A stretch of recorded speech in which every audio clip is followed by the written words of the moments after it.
It started with a song, a haunting melody that rose from the sea during the Festival of Masks. But what Maya didn't know was that the masked musician who stole her heart that night wasn't a man at all. He was a prince. A merman. And their moonlit romance would awaken a prophecy the sea had buried for centuries. She thought she'd fallen for a charming stranger with kind eyes and a mysterious voice. But when he vanished without a word, Maya was left with more than just memories. She was pregnant.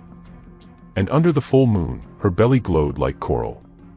What came next would shatter the fragile peace between land and ocean. A furious sea queen. A child destined to unite two worlds.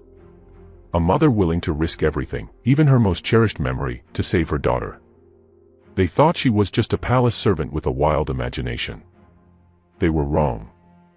This is the story of how a curious village girl unknowingly became the bearer of a mermaid baby, and how her love, her sacrifice, and her courage would challenge the ocean's oldest laws. Before we dive deeper into this epic tale, we'd love to know where you are watching from. Tell us in the comments. And if you love high-stakes fantasy filled with mermaids, magic, love, and sacrifice, don't just watch, be part of our adventure. Like this video, share it with someone who loves powerful stories, and hit that subscribe button, because tomorrow, we've got an extra special story lined up for you, and trust me, you won't want to miss it. In the village of Tumbala, music was more than sound. It was magic, it was memory, it was life. Drums talked, flutes sang, and the air shimmered with the beat of celebration. Every year, during the Moon Dance Festival, the people wore colorful masks, dressed in beads and feathers, and danced under the stars to welcome blessings from both land and sea. Maya, a young palace servant, loved this time more than any other. She was small and skinny, with skin the color of new yam, eyes bright like kola nut shells, and a heart full of dreams. Though she worked in the palace of King Oba in Tumbala, scrubbing floors and carrying baskets, her mind always danced with thoughts, of books, of the stars, of worlds far beyond the village walls. "I want to be a scholar," Maya whispered to herself as she sat beside the river after her chores, sketching the shapes of birds in the mud with a stick. "One day, I will wear robes and read scrolls under the baobab tree." She had no parents, only stories. She was found floating in a basket by the riverbank when she was a baby. Some said she was sent by the gods. Others said she was cursed. But the old cook who raised her, Mama Doja, believed she was a blessing. "You are meant for something great," Mama Doja would say, stirring pots of spicy egusi soup. "Even if you were born by the river, child, the river does not forget its own." This year's moon dance was special. It happened once every 50 years, when the moon was fullest and the tide pulled even the deepest secrets toward the shore. That evening, the drummers played faster than thunder, and the dancers spun like the wind. The whole village was alight with torches and laughter. Maya wore a borrowed wrapper and painted white dots on her cheeks. Her heart beat fast, not just from the drums, but from the mystery of the night. Then she saw him. A tall boy, maybe a man, stood near the center of the dancing ground. His skin shimmered like wet sand. He wore a red mask with golden fish painted on it and played a strange drum, round and smooth, with seashells hanging from the sides. The rhythm he beat made the air tingle and the firelight dance in new colors. Maya couldn't stop staring. His drum sang to something deep inside her. It was like the river calling her name. As the night went on, the masked boy played and played. And when Maya stepped forward to dance, his drum followed her steps like magic. The crowd cheered, thinking it was a game, but the rhythm between them was real, alive. After the festival, when the fires burned low and the dancers had gone, Maya walked by the river again, her feet bare on the warm earth. "You danced beautifully," a voice said. She turned. The boy with the red mask stood by a palm tree. Without his mask, he looked even stranger, eyes deep like the ocean, with silver flecks that moved like fish, and long dark hair tied with a coral bead. "Who are you?" Maya asked. "I'm Kuba," he said softly. "A traveling musician. But your drum, it doesn't sound like any I've heard. And your eyes, they shine." Kuba smiled, but it was sad. "I can't tell you everything. But I came to see how humans live. Just for a while." And then I must return. To where? He looked at the river. Far beneath. Maya laughed, thinking it was a joke. You speak like a story. Maybe I am one, Kuba said. They sat by the water and talked for hours, about stars, dreams, and the sound of waves. He told her tales of moonfish that glowed like lanterns, and singing dolphins that guarded sunken temples. She told him of her dream to read every scroll in the palace library and become the first girl scholar in Tumbala. And before the moon dipped below the hills, they kissed. It was soft, warm, and full of secrets. That night, something ancient stirred in the water. The waves danced in patterns, and a silver fish leaped into the air and vanished. The next morning, Kuba was gone. Maya searched the village. She asked the drummers, the mask makers, even the children, but no one had seen him. All he left behind was a small harp made from a white seashell, tied with palm string and tiny silver charms. When she plucked its strings, it sang in a language she didn't know, but it made her heart ache and smile at the same time.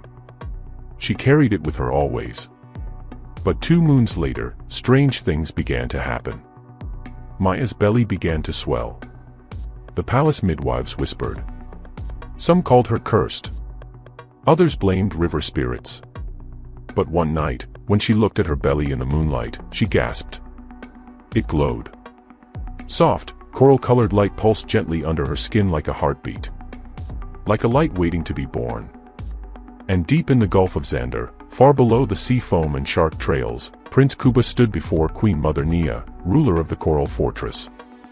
You went to the surface, she roared, her voice shaking pearls from the ceiling. After all we lost. After your brother never returned. Kuba knelt. Forgive me, Mother. I fell in love. And she is carrying our child. The queen's eyes darkened like a storm.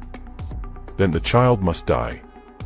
Maya sat alone in the servant quarters, her back pressed against the cool clay wall, the shell harp clutched tightly in her hands. Outside, the evening breeze blew gently through the palm trees, and the sound of distant drums floated in the air. But tonight, Maya didn't feel like dancing. Her belly glowed softly again. It was the 3rd night in a row. Not bright enough for the whole village to see, but clear enough in the moonlight. A warm coral-colored shine, like a lantern underwater. What is happening to me? She whispered, fingers trembling as they touched her stomach. Is it a curse? Or is it magic? Suddenly, the door creaked open. It was Mama Doja, her eyes tired but sharp as always. The old woman walked in slowly, her wrapper rustling and her wooden beads clicking with every step. Maya, she said, voice low but serious, come with me. Now. Maya stood quickly, hiding the glow beneath her scarf. Mama Doja led her to a quiet corner behind the cooking house, where the scent of pepper soup still hung in the air. There, under the shadow of the big mango tree, she pointed to the ground. Sit. Maya obeyed, nervous. I've seen things, child, Mama Doja said, folding her arms. Long ago, I saw a woman just like you. Young. Bright. Belly full of light. The elders whispered about her. She vanished before her baby was born. Maya's eyes widened. What happened to her? No one knows. Some say the river took her. Some say she ran to the hills. Others say she became a spirit. Mama Doja's voice dropped. But you are not cursed, Maya. Maya opened her mouth to speak, but Mama Doja raised a finger. You are chosen. Chosen? By who? The sea, she replied. Silence fell between them. The wind rustled the leaves, and a gecko clicked on the tree bark. Maya stared at her belly. Then, this baby, it's not human. Mama Doja nodded slowly. Maybe half. Maybe something more. But child, listen well, this is no ordinary life growing inside you. Tears welled in Maya's eyes. What am I going to do, Mama Doja? Everyone in the palace is already whispering. I hear them. They think I was careless, that I brought shame. Mama Doja took Maya's hand in hers. Let them talk. Let them say what they will. You must protect that baby. The seas do not give gifts lightly. Suddenly, from the shadows, a voice interrupted them. So it's true. It was Kemi, one of the other palace servants. She was tall, quick-tongued, and known for spreading gossip faster than fire on dry leaves. I heard the cooks talking, but I didn't believe it. Your belly shines, she said, stepping closer. What are you carrying, Maya? A fish. Maya stood up quickly, fear and anger flashing in her eyes. Leave me alone, Kemi. But Kemi was already turning, her voice rising like a market crier. She's glowing.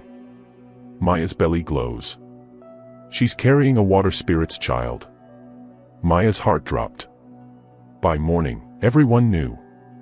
The palace was buzzing.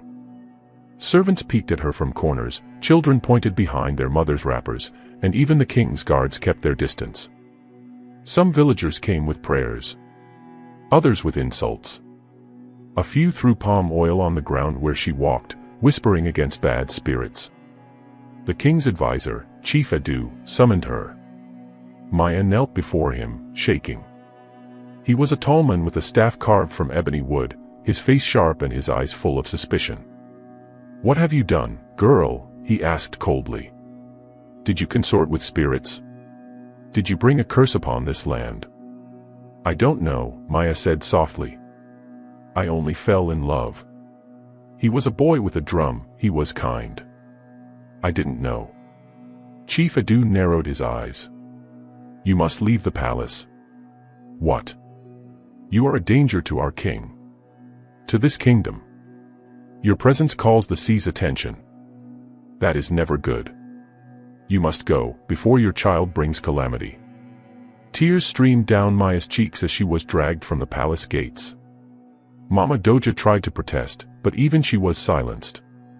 They left Maya at the riverbank with only a small bundle of clothes and the seashell harp. The same place where she had once been found as a baby, alone. As the palace gates closed behind her, Maya looked down at her stomach. The glow was brighter now. Brighter, and steady. The baby was growing, and with every beat of her heart, Maya felt a song rising inside her. A strange, haunting melody only the harp could echo. She sat by the river and plucked the strings. The tune filled the air like mist. And far beneath the water, in the coral fortress of the deep, Prince Kuba woke with a start. He had been dreaming of her again, of her laughter, her eyes, her touch. But this time, he heard her. She was calling him. The harp had awakened something ancient, a bond between the child of tide and soil. And now, a choice had to be made. But deep in the coral fortress, Queen Mother Nia sat on her throne of seashells, her gaze cold and hard. The child must die, she whispered again. It is the law. And so, the storm began to rise. Maya sat alone by the riverbank where the moonlight met the dark water, her bundle of clothes beside her and the shell harp resting gently in her lap.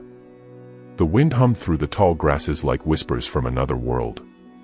Frogs croaked in the shallows. Crickets sang in the bushes. But all Maya could hear was the silence inside her heart. I have no home, she murmured, brushing a tear from her cheek. No family. No answers. Her belly glowed again.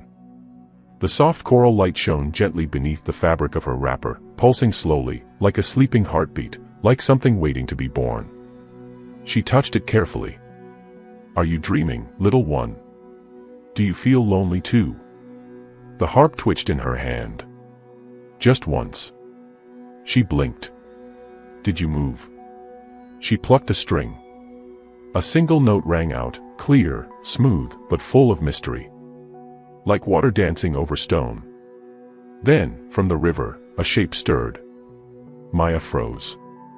A faint glow bubbled beneath the surface. Slowly, a long dark shape drifted near the shore. Not a fish. Not a crocodile. It moved too gently. Too gracefully. A voice echoed in the wind. Follow the river, child of coral light. Maya jumped to her feet, scanning the trees. Who said that? There was no one. The harp hummed softly in her hand. Not from her touch, but on its own. Follow the river. Her heart raced. The world around her seemed to shift. The moon was brighter. The river wider. The trees taller. Even the shadows danced with strange shapes. It was beginning. The journey she didn't ask for. The story she never expected. She slung her small bundle across her back, wrapped the harp in a strip of cloth, and stepped into the water. It was warm and gentle, wrapping around her legs like a mother's arms. She didn't know where the river would take her. But she had to protect her baby. 3 days later, Maya still walked beside the river, her legs sore, her feet muddy, and her thoughts heavy. She had eaten only wild mangoes and drank from the river itself. Her clothes were damp, her hair knotted, and her belly had grown. The glow still came at night, and the harp still sang faintly whenever the moon rose. But Maya didn't complain. Not once. Because something deep inside her was changing. Not just her body, but her courage. She was no longer the quiet palace servant who scrubbed floors and dreamed of scrolls. She was now a mother. A warrior of love. And a traveler between worlds. That evening, as she crossed a wide plain filled with tall elephant grass, she heard laughter. High-pitched. Giggling. And not human. Maya ducked low. The grass shook ahead. Then she saw them. 3 tiny creatures, no taller than a goat, with blue-green skin, long ears, and wide eyes like water droplets.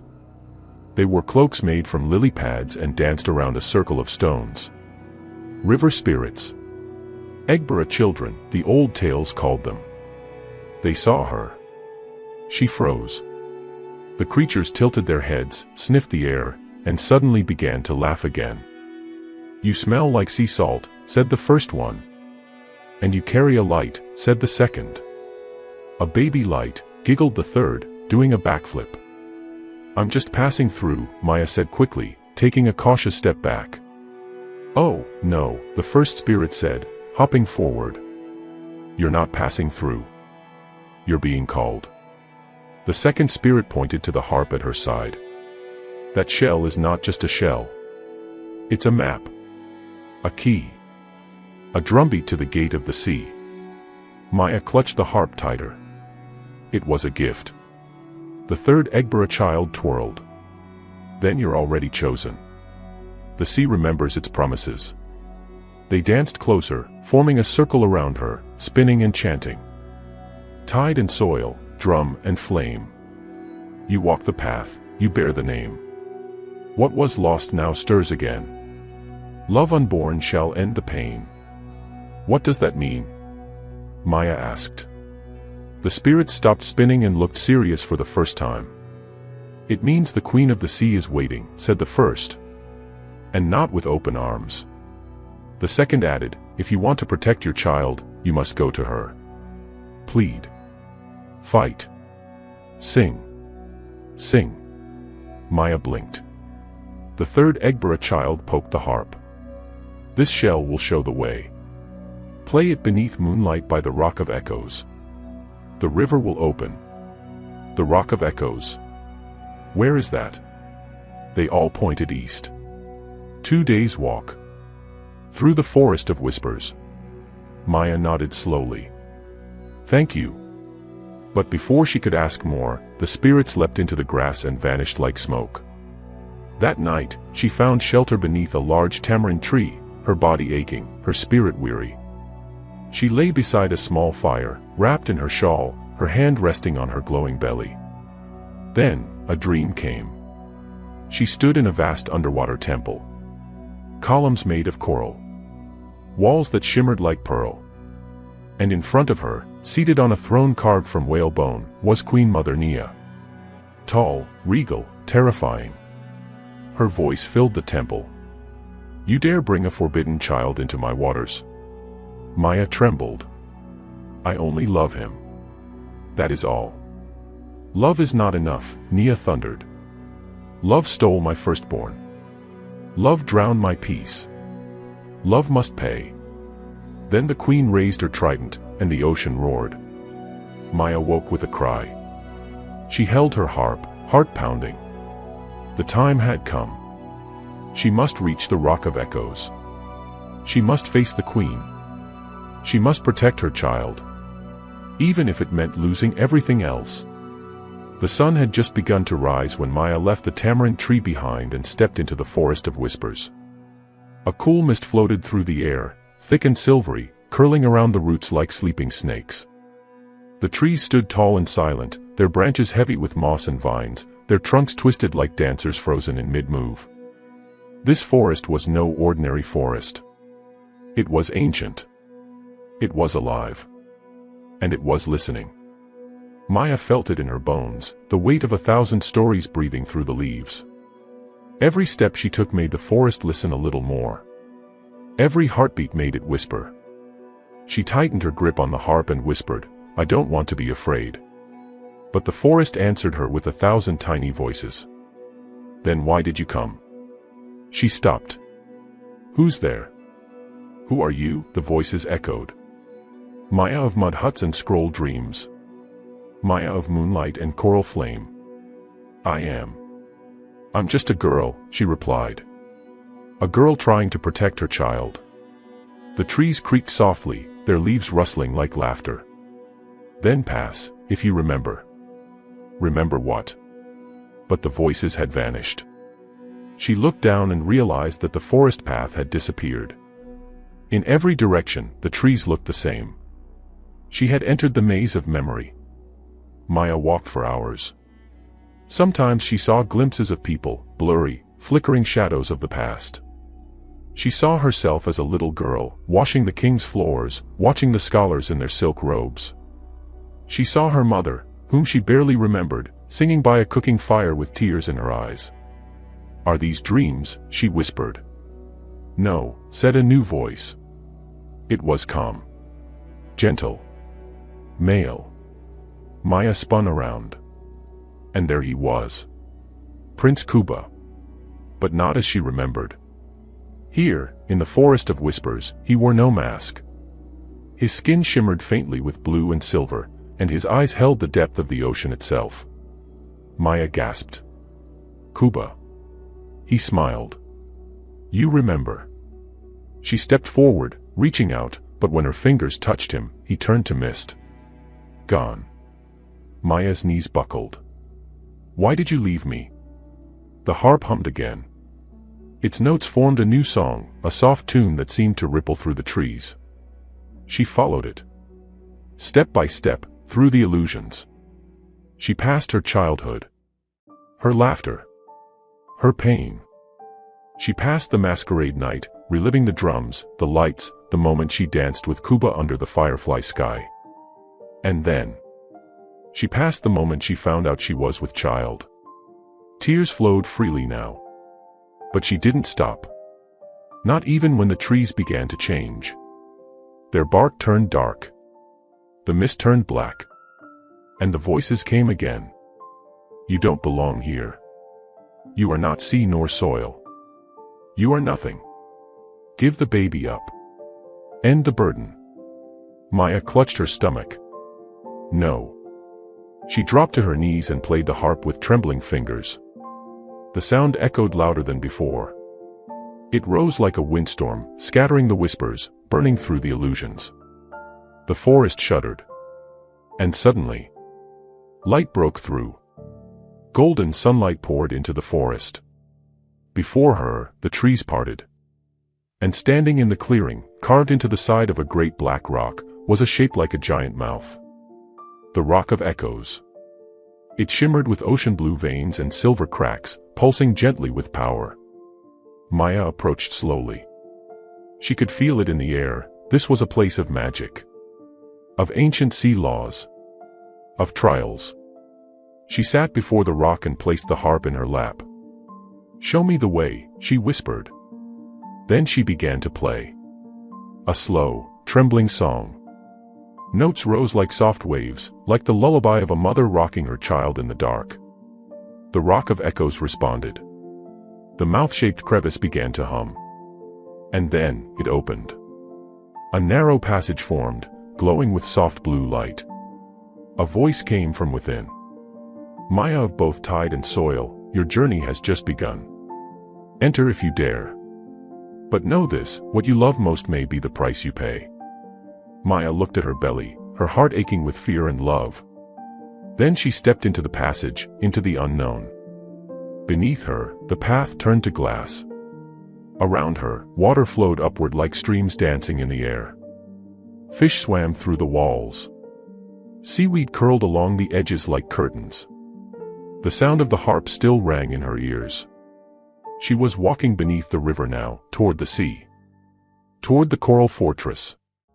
Toward the queen. And deep within the coral fortress, Queen Mother Nia opened her eyes. She's coming. From the shadows, a figure stepped forward, a warrior of the tide, tall and armored in oyster shells. Shall I stop her, my queen? He asked. Queen Nia didn't blink. No, she said coldly. Let her come. Let her plead. Let her weep. She rose from her throne, her voice echoing like thunder in a storm. But the child must still die. Maya emerged from the glowing tunnel of the Rock of Echoes just as the sun dipped beneath the edge of the world. She found herself standing on a cliff that overlooked the sea, wild and endless, its waters dark and glittering like black silk sprinkled with stars. The salty wind rushed against her face, carrying the sound of crashing waves and distant thunder. Her heart pounded, both from awe and fear. Beneath her feet, a circle of white stones had been laid into the earth in the shape of a spiral. At its center stood a stone pedestal, smooth and hollow on top, perfectly shaped for the shell harp. This was the gate. The undersea gate. She knew it. Felt it. The way a mother senses when a child stirs in the womb. This place had been waiting for her. The harp glowed faintly in her hands. She unwrapped it carefully, placed it into the hollow, and stepped back. For a moment, nothing happened. Then, the sea answered. The wind stopped. The waves paused mid-crash. And the clouds above swirled into a spiral, mimicking the stones below. The harp played itself. A deep, rich melody that echoed across the cliff, through the wind, and down into the depths of the ocean. Suddenly, the spiral of white stones lit up, one by one, in rhythm with the harp's song. The sea split open before her, parting like a curtain drawn by invisible hands. A glowing path of water and coral stone steps now led down, down into the depths. Maya's eyes widened. She clutched her belly, her shawl fluttering in the sea wind. Is this real? The harp pulsed softly, as if whispering, go. Maya nodded. For you, little one. She stepped forward. Down the path. Into the sea. As Maya descended the coral stone staircase, the world changed around her. The deeper she went, the less she could hear the sound of the air above. Instead, her ears filled with the gentle hum of water. The sea didn't drown her or weigh her down, instead, it welcomed her. Tiny lights danced around her feet, silver eels no longer than her finger. Colorful fish swam in slow, curious circles above her head. The sea creatures were watching her. Guarding her. Judging her. And then, the guardians arrived. From behind coral towers on either side of the staircase, 3 giant sea turtles emerged. Each one was larger than a goat, their shells covered in glowing runes. Their eyes sparkled with ancient intelligence, and they floated silently, like living statues. They blocked her path. Maya stepped back, clutching her harp. The turtles did not move. Then, a voice rang out, not from the turtles' mouths, but from the water around her. A voice that sounded like both a drumbeat and a whisper. Only the true may pass. Only the brave may enter. Only the one who bears both tide and soil may speak the words of crossing. Maya looked around. What words? The turtle's eyes flared with light. The voice echoed again. Speak the vow of the tide. Speak the truth of the child. Speak the name of the love you seek. The harp vibrated. Maya closed her eyes. She breathed deeply. And she spoke. By the blood of the river and the breath of the sky. I vow to protect what grows within me. This child, born of sea and earth, is a promise, not a curse. I am Maya, daughter of dust and dreams. And the name of the one I love is Kuba. The sea shimmered. The turtles bowed. And the coral gates parted. Beyond the gates lay a tunnel of living coral, pink, purple, gold, twisting downward in a spiral. Small creatures, glowing like fireflies, lit the way. Strange plants waved in slow motion, releasing bubbles that hummed like wind chimes. Maya walked carefully, one hand on the harp, the other on her stomach. She passed murals etched into the coral, pictures of merfolk with tridents, battles with sea serpents, and a crowned queen holding a shell that looked exactly like the one in Maya's hand. "The queen," she whispered. Suddenly, the harp played a single note. A door opened in the coral wall. Maya stepped through, and gasped. She stood on the edge of a vast undersea canyon. Towers of pearl and coral rose in the distance.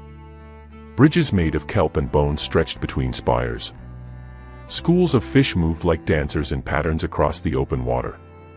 Glowing jellyfish floated like lanterns in a night sky. And in the heart of it all stood the coral fortress.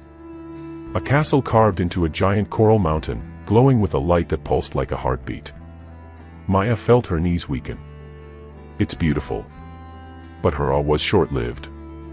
From the fortress gates, a group of armored merfolk swam toward her, each carrying a trident and wearing helmets made of fishbone and shell. They were not smiling. One of them pointed at her harp. "You are the land girl who carries the queen's sorrow." Maya swallowed. "I come in peace. I come for my child." The merfolk leader nodded slowly. "Then come. But know this, you are not welcome here. Your child is feared." "I won't let anyone harm them," Maya said firmly. The leader's eyes glowed with blue fire. "Even if that means defying the queen herself." Maya raised her chin. Even then. As the merfolk guards led her toward the coral fortress, Maya looked back one last time, at the path she had walked, the water she had entered, the sky she had left behind. She had crossed the border between worlds. And ahead of her, in the heart of the sea, Queen Mother Nia waited. The grand doors of the coral fortress opened with a sound like a deep sigh, old, tired, and echoing through the ocean's belly. Maya stepped into a hall unlike anything she had ever imagined. The throne chamber was a circle carved inside a mountain of coral and pearl. Giant pillars twisted like sea serpents held the roof aloft, and every inch of the walls shimmered with mosaics made of crushed seashells and glowing scales. Fish of every color swam overhead in swirling currents, lighting the chamber with soft, shifting colors, blue, gold, green, and red. But it was the queen's throne that made Maya stop breathing. It sat atop a raised dais made of a giant clam shell, its surface polished to a mirror. Behind it, a curtain of flowing seaweed danced in slow waves. The throne itself was carved from bone coral and inlaid with pearls the size of mangoes. And seated on it was a woman so regal, the ocean itself seemed to pause in her presence. Queen Mother Nia. Her skin was the color of deep-sea stone, blue-black with a shimmer like wet obsidian. Her hair, long and braided with golden shells, floated behind her like a royal banner. Her eyes were sharp and silver, glowing like moonlight caught in water. Around her neck, she wore a collar of sharp teeth. In her hand, she held a staff made from the spine of a sea dragon. Her voice, when she finally spoke, was calm but heavy, like thunder rolling over the sea. "You are the land girl." Maya bowed her head. "Yes, my queen. I am Maya of Amuda village." "You crossed the threshold of tide and entered my kingdom without permission," the queen said. "I was led by the shell harp. By your son's gift." Queen Nia's fingers tightened on her staff. A wave of murmurs flowed through the chamber. All around the room, sea spirits sat upon floating stones, old merfolk with beards like coral branches, crabfolk with gleaming eyes, jelly priests in translucent robes. The Council of the Deep. A fat fish spirit with golden eyes sneered. A land child, glowing with ocean flame. Unnatural. A crab woman with jeweled claws added, "It is dangerous." She must not be allowed to give birth beneath our waves. Maya felt the heat rise in her face. But she stood tall. I came to protect my child. Not to beg. Not to run. I came because I love this child. Because this child is part of me. And part of your prince. Queen Nia's eyes flashed. My son, she said slowly, broke an ancient vow. 50 years ago, I lost my firstborn to the surface. My daughter, Nyara, who loved a fisherman. She was hunted. Killed. Her child lost. Her voice cracked, but only slightly. My heart has not mended since. And now, another child. Another broken rule. Another danger. She stood. The chamber fell silent. I will not lose another. And I will not welcome a child cursed by both sea and soil. Maya stepped forward. The guards moved, but Queen Nia held up her hand. You speak of pain, your majesty, Maya said gently. But do you think I have none? She placed her hand on her belly. I did not know Kuba was a merman. I did not seek this. But I felt something powerful, something pure. He loved me. And I loved him. That cannot be cursed. Another round of murmurs rose. One elder sea priest leaned forward. The child glows, they say. Coral light from its mother's womb. This has never happened before. It is a sign, someone else whispered. A sign of prophecy. Queen Nia raised her staff. The chamber fell quiet again. Let us see this glow. Here. Now. Maya hesitated. She slowly pulled aside the shawl wrapped around her belly. The water shimmered, and then, from beneath her skin, a soft coral light bloomed. Gentle, warm, steady. The very same light the sea used to show her the path. The harp, still wrapped at her side, began to hum. A voice, deep and ancient, rolled through the chamber, not from any mouth, but from the sea itself. The child of tide and soil shall rise when love walks unafraid. A gasp spread through the council. Queen Nia's eyes widened. The old prophecy. One of the oldest merfolk, a blind singer with starfish eyes, drifted forward. Yes, my queen, he said in a voice like foam. The prophecy of the rift. A child born of both realms, neither fully sea nor fully land. A child who could heal the wound left by war, by fear, by death. The queen's jaw tightened. I do not care for prophecy. I care for my people's safety. But Maya's voice was steady. Then test me. Try me. Judge me. But know this, I will not leave my child behind. If you must take something from me, take it. But not my baby. Queen Nia studied her long and hard. What would you offer in exchange for your child's life? Maya was silent for a moment. Her hands trembled. Then she said, take my most cherished memory. Gasps echoed again. The sea itself seemed to hold its breath. Queen Nia narrowed her eyes. And what memory is that? Maya swallowed hard. The night I first danced with Kuba. The night I laughed without fear. If I must lose it, I will. The queen sat slowly, her face unreadable. A great love, she said at last, demands a great price. She lifted her staff and pointed it at Maya's forehead. Then let the price be paid. A beam of blue-white light surged from the staff. It touched Maya gently, and suddenly, her knees buckled. She saw Kuba's mask, the music, the fireflies, the feeling of his hand in hers, and then, nothing. It was gone. That memory. That joy. Erased. Maya cried without knowing why. The harp fell silent. Queen Nia lowered her staff. The child may live, she said, her voice softer now. But the world will still not welcome it. This will not be easy. I never asked for easy, Maya whispered. Only for a chance. Queen Nia turned to her guards. Let her be taken to the Shell Keep. There she shall rest, until the child is born. And so Maya, trembling and broken-hearted, was led away through the glowing halls of the coral fortress. But somewhere in the sea's deepest heart, ancient currents stirred. Because Maya's sacrifice had awakened something. The prophecy had begun. Maya was led through tunnels lit by jellyfish lanterns and walls carved with sea song runes. The guards spoke no more, and Maya no longer wept. She moved like someone half asleep, her mind a swirling fog. She no longer remembered the night she had danced with Kuba under the stars. She had offered that memory, her most cherished, for her child. And now there was a hollow place in her heart where joy had once lived. The shell keep rose at the edge of the coral fortress, spiraling upward like a nautilus shell. It was made of layers of glassy sea stone and shimmering pearl, and it hummed with a deep, watery sound, a lullaby sung by the ocean itself. The guards opened its great spiral door and motioned for her to enter. Inside, the room glowed softly, like moonlight passing through milk. A bed made of sea moss floated above a shallow pool of warm water. Shelves carved from coral held strange, glowing fruits and jars filled with liquid stars. A gentle current flowed through the chamber, carrying the scent of salt, citrus, and something older, something that felt like magic.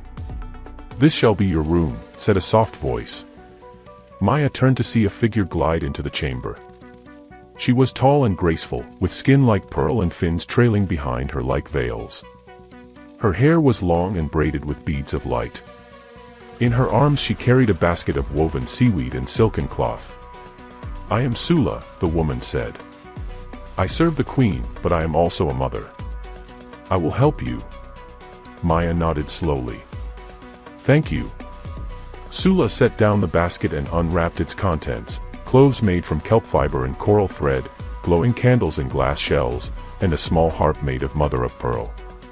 "Time moves differently here," Sula said gently, helping Maya to sit. "You will carry your child for 9 moons, but here beneath the waves, that time will pass like a whisper. The sea remembers. It protects."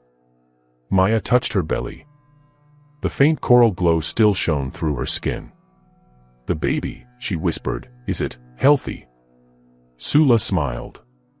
"Strong. And special. The light is not a sickness. It is a sign." "A sign of what?" Sula's face became serious. "Of a bridge being built. A bridge between worlds long divided." That night, Maya lay in the moss bed, surrounded by the soft hum of the shell keep. But sleep did not come easily. The sea pressed in on all sides, quiet and watchful. Then, dreams began. Strange, shifting visions that felt both real and unreal.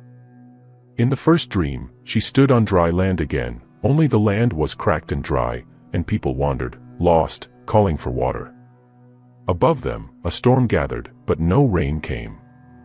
Then, a child stepped forward, her child, glowing, radiant, barefoot. The child raised their hands, and water burst from the ground like a spring, flooding the land in silver-blue light. The people wept and danced. In the second dream, she saw Queen Nia, younger, laughing in a coral garden with a child, Nyara, the queen's lost daughter. Suddenly, spears pierced the water. A net closed around Nyara. The queen screamed, but no one came to help. A wound opened in the sea. In the third dream, Maya floated in a bubble of air far above the earth. She saw both land and sea, separate, like 2 broken halves of a shell. But in the center stood her child, and around the child danced fish and birds, trees and coral, stars and shells. A new song filled the world. She awoke with tears on her cheeks and a whisper in her ear. "You must prepare." Days passed. Maya was not a prisoner, but she was not free. She was watched, always. Guards patrolled the halls. Merfolk stared when she swam through the coral courtyards. Some whispered blessings. Others whispered curses. Sula remained kind, bringing her food, teaching her sea breathing, and telling stories of the ancient Mer queens. One evening, Maya asked, "Why did Kuba go to the surface?" Sula tilted her head. "He was chosen by the moontide. Every 50 years, a royal mare must walk the land, to learn, to witness, to understand. He chose to be a masked musician. He was curious. Reckless. Did he love me? Maya asked. Sula looked at her with gentle eyes. Yes. Fiercely. But he left, Maya said. He returned without warning. Sula sighed. Because the sea called him back. There are rules, Maya. Ancient ones. He had to return before the next tide turn, or he would be sealed above forever. Maya's heart ached. I wish I could remember how we loved. What it felt like. Sula took her hand. Memory fades. But love leaves footprints. You follow them, even when you forget why. Soon, the signs began. Maya's belly grew heavy. The coral glowed deep into a golden pink. Her dreams grew more vivid. The harp, silent for days, began to sing again, soft lullabies that echoed through the keep. Even the queen noticed. She is nearing the time, Queen Nia said one morning, gazing from her throne. And yet the ocean remains unsettled. The council of the deep gathered once more. Some cried for exile. Others demanded the child be taken to the abyssal temple for testing. But the harp, now fully awake, played a single, clear note that silenced them all. The tide cannot be turned back. In her chamber, Maya lay in the glow of the shell lanterns, breathing slow and deep. She spoke softly to the child within. You are the song I almost forgot. But now I remember. Even if I never recall the dance, I will never forget this light. You are loved. You are not alone. The harp answered with a chord that shimmered like sunrise. And far beyond the keep, hidden in the darkest coral trench, something ancient stirred, an old enemy of the sea, a shadow long buried. For every child born of light, the darkness waits. And the child of Maya and Kuba would soon be born. The sea was restless. In the deepest part of the coral fortress, the walls of the shell keep pulsed with waves of color, pinks, blues, and golds, like the inside of a living pearl. The harp sang a lullaby in a voice no one taught it, a melody older than memory. Maya was no longer afraid. She was ready. Sula stood beside her, wrapping sea moss around Maya's shoulders, her face calm though her hands trembled slightly. The time has come, she whispered. Maya floated in the birthing pool, its waters warm and glowing. Her belly shone like a coral sunrise. Every breath she took stirred the water into spirals of golden light. Her body was heavy, but her spirit felt light, as if something greater than herself now moved through her. Outside, the sea creatures gathered, stingrays, starfish, glowing fish, and even gentle sharks. The walls of the keep shimmered with their shapes as they hovered beyond the glass, watching with reverent eyes. Sula placed a hand on Maya's forehead and chanted softly in the language of the tide. Let the sea remember. Let the shell hear. Let the spirit bloom. Then, a pain rippled through Maya's belly, sharp but not cruel, deep but not frightening. She gasped, and the harp played a sharp, echoing note. The lights in the walls dimmed, then flared bright. It's starting, Sula said. Another wave came, and Maya gripped the sides of the pool. Her body arched like the curve of a shell. With every cry, the sea sang louder. With every breath, the harp wept notes of beauty. Then, one final surge. And silence. Then, a sound never before heard in the coral fortress. A cry. Not the wail of a human baby. Not the song of a mere child. Something in between. Something both and neither. A voice of both land and sea. Sula gasped and caught the newborn in her arms. The child shimmered like moonlight on water. Tiny fins fluttered along its shoulders, and its eyes opened, deep as the ocean, golden as sunlight. The harp played a triumphant chord. The water around them danced with joy. Maya reached out, tears rolling down her cheeks. Is it? Sula nodded, breathless. A girl. She is luminous. The baby floated into Maya's arms and cooed. And then, every shell in the coral fortress began to hum. From the royal throne to the farthest sea cave. Even Queen Nia felt it. She rose from her throne, clutched the stone armrest, and whispered, "It has happened. The tide has turned." News traveled like a current. Whispers rushed through the sea. The child of the land and sea has been born. She glows with the light of both worlds. The prophecy may be real. Queen Nia summoned her advisors. The council of the deep returned. Some were expressions of fear. Others wept in wonder. "She must be named," said one. "The name will mark her path." Sula stood in the center of the council hall, holding the child swaddled in woven sea silk. Maya, still weak but radiant, was carried on a floating coral cradle. She placed a hand on the harp. "I will name her Zara," Maya said. "It means blossom of the deep in my mother's tongue." Zara blinked, and the harp played a single, clear note. It echoed across the halls. It passed through the trenches. It stirred creatures sleeping for centuries.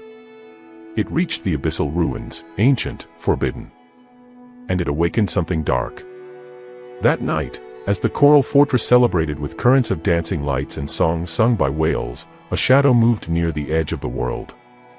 A creature cloaked in kelp and bone, half spirit, half flesh, watched from afar. Its eyes glowed red like underwater fire. It had waited long. The prophecy had once spoken of a child of both tide and soil, a healer of the broken sea. But that prophecy had been locked away, hidden after the war between land and sea.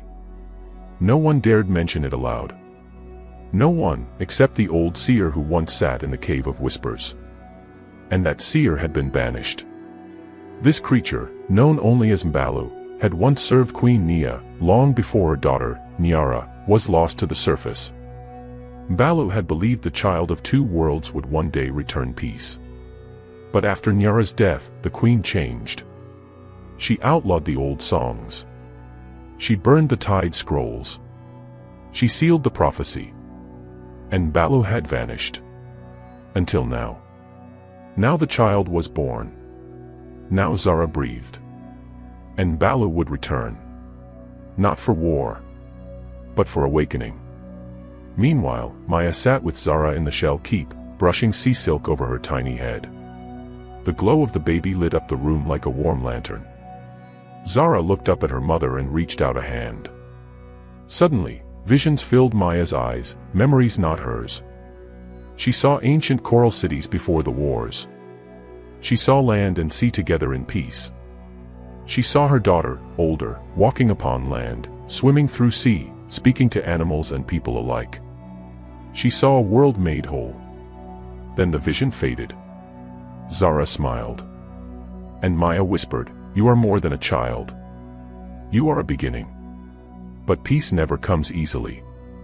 Far below, in the sunless trench, Mbalu gathered the shards of a forbidden relic. A shell-shaped crown, cracked and hidden for centuries. A crown meant for a child of land and sea. And Mbalu spoke, voice deep and echoing. She must choose her path. Or the sea will drown in darkness. In the quiet hours of the glowing night, the coral fortress seemed to sleep. Jellyfish lanterns drifted lazily in the currents, and soft whale songs echoed faintly through the trenches. But in the deepest layer of the fortress, where even light hesitated to go, something stirred. A shadow moved with ancient grace. Mbalu, the outcast spirit keeper, had returned to the realm he once served. His body, part bone and part coral, was wrapped in drifting kelp.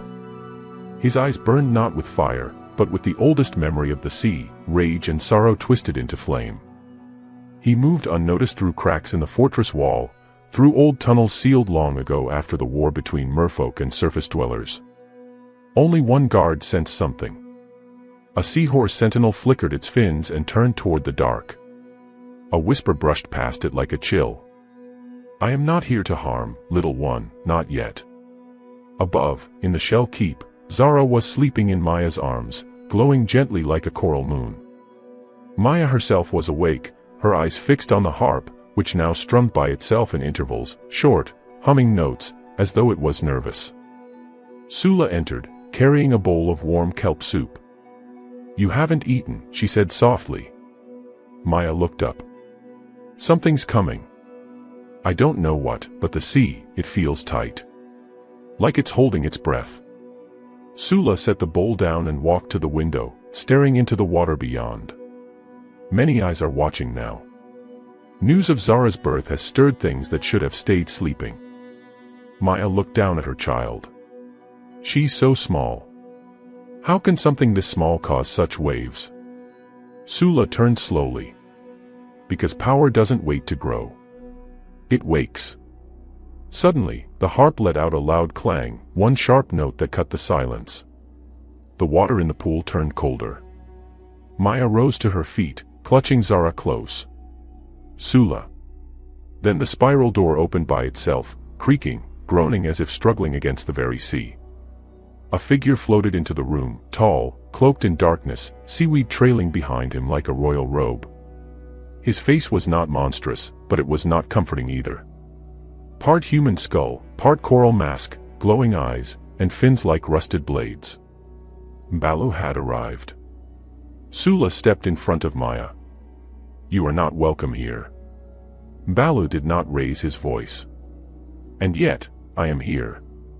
You remember me, do you not, Shell Weaver? Sula's lips trembled. I remember a healer who was exiled for speaking prophecy. Balu floated closer. And I remember a queen who sealed truth in a tomb of silence. Maya clutched Zara tighter. The baby stirred, opening her golden eyes, and as they met Balu's glowing gaze, the harp played a soft, echoing chord. Balu paused. His voice softened. She sees. Even now, she sees. Maya stepped forward. Who are you? Balu turned his full gaze on her. I am Balu of the Forgotten Deep, Spirit Walker, Tide Seer, and Keeper of the Prophecy of the Two Currents. He extended a hand, not in threat, but in offering. She is the one, child of soil. The bridge born in glow. I have come not to take, but to awaken. Sula was wary. What do you mean, awaken? Balu's cloak of kelp unraveled, and from it he pulled a small, cracked relic. A crown, shaped like a shell and half covered in coral. The shell crown of unity, he whispered. It was made for the child who would heal the rift. When land and sea still danced as lovers. Before betrayal. Before fear. He stepped toward Maya and held it out. It belongs to her. Maya stared at it. But she's just a baby. Balu nodded. Yet already, she sings. She dreams. She glows. The sea listens. The land calls. And soon, both will come knocking. Sula stepped forward, alarmed. The queen, she will never allow this. Balu's voice dropped low. Then the queen must remember, or risk losing everything again. Zara cooed in Maya's arms, then reached out one tiny hand, touching the cracked crown. At her touch, the relic flared with light, soft and golden, like the first light of dawn over calm waters. Balu smiled. Not with victory, but with relief. She accepts. The harp strummed 3 notes, past, present, future, and the sea outside changed. Currents twisted. Waves rose. And far above, near the coastal cliffs of the surface world, a lighthouse flickered out for the first time in 100 years. Meanwhile, in her throne room, Queen Nia felt the change. She dropped her goblet of moon wine. The shell crown, she breathed. It sings again. She turned to her seers. Send scouts. Find the source. I want the relic back. I want Balu, dead or chained. But deep down, Queen Nia knew. The tide was rising. Not the ocean's tide. The tide of fate. And nothing could stop it now. Back in the shell keep, Balu turned to leave. There are others who will come. Not all will be kind. I will return when she is ready. Maya called after him. Wait. Why do you care so much? He paused at the door. Because I, too, was once born of 2 worlds, and no one came for me. Then, like a current fading into shadow, Balu was gone. That night, Maya sat awake, holding Zara close. She placed the cracked crown beside the harp. "Zara," she whispered. "The sea wants you. The land will want you. But I will always be here. And you are not alone." Zara's glow brightened. Somewhere far away, thunder echoed through the deep. And beneath the Gulf of Xander, in ancient prisons carved before memory, things long sealed began to stir. The coral walls of the shell keep quivered under the pressure of something heavy, something ancient. The air inside the fortress had grown thicker, charged with the energy of unseen currents. Maya stood before the great chamber, holding Zara in her arms. The baby had grown, and her glow now flickered like a heartbeat, strong, steady, and radiant. Yet Maya could sense it too, the growing tension that came with Zara's very presence. The news of the child's birth had spread like wildfire across the land and sea, but none had expected it to reach the depths of Queen Nia's palace so swiftly. At the heart of the palace, beneath towering spires of glowing coral and overgrown seaweed, the trial of the tide was preparing to begin. Maya had heard the whispers. The trial was an ancient ritual. It tested a merchant's right to walk the world, both above the waters and beneath. The child's spirit would be measured against the currents of the sea itself. To the queen, it was a rite of passage. To Maya, it was a fight for survival. Queen Nia, draped in royal shells and sea silk, sat on her throne, eyes burning with intensity. Her courtiers and nobles were gathered around her, the flickering light of giant kelp fires casting eerie shadows across their faces. Maya felt the weight of their gazes, felt the sting of judgment in the cold sea air. Sula stood at her side, her usual calm demeanor now replaced by a quiet tension. "Maya of the surface, you come before me," the queen's voice echoed through the hall. "You bring with you a child whose very existence defies the laws of nature. The child of both tide and soil." Her eyes flicked to Zara, glowing softly in Maya's arms. The queen's gaze was hard as stone. "You and your child stand at the edge of a great precipice.